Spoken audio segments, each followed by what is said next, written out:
Hello everyone, সবাই কেমন আছেন?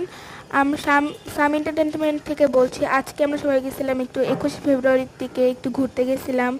তো সেখানে গিয়ে অনেক ঘোরাঘুরি করলাম।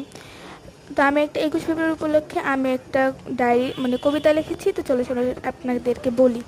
সবাইকে শুভেচ্ছা ও অভিনন্দন। আজ আমার অমর 21শে ফেব্রুয়ারি, আমাদের আন্তর্জাতিক মাতৃভাষা দিবস।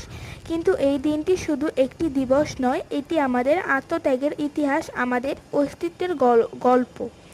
1952 সালে এই দিনে তৎকালীন পাকিস্তানি সরকার উর্দুকে একমাত্র রাষ্ট্রভাষা করার সিদ্ধান্ত নেয়। কিন্তু বাঙালি ভাষী মানুষ তা মেনে নেয়নি, কারণ বাংলা ছিল আমাদের প্রাণের ভাষা, মায়ের ভাষা।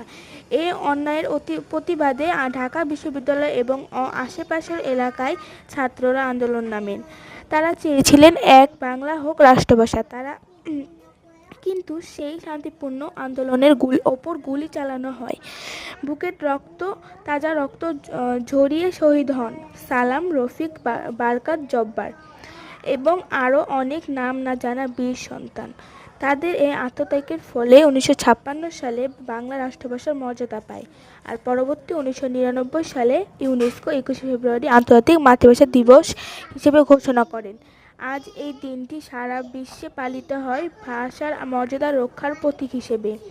21 আমাদের শেখায় নিজের ভাষাকে ভালোবাসতে, নিজের সংস্কৃতিকে সম্মান করতে এবং অন্যের সামনে মাথা নত না করতে। আমরা ফুল দিয়ে শহীদ মিনারে শ্রদ্ধা করব, কিন্তু শুধু ফুল দিয়েই দায়িত্ব শেষ নয়।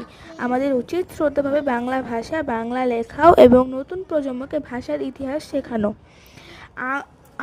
আচ্ছা, আমরা সবাই প্রতিজ্ঞা করি, আমরা আমাদের মাতৃভাষাকে সম্মান করব, ভালোবাসব এবং তার মর্যাদা রক্ষা করব। সবাইকে আন্তর্জাতিক মাতৃভাষা দিবসের শুভেচ্ছা। কেমন লাগলো সবাই কিন্তু কমেন্ট করবে অবশ্যই।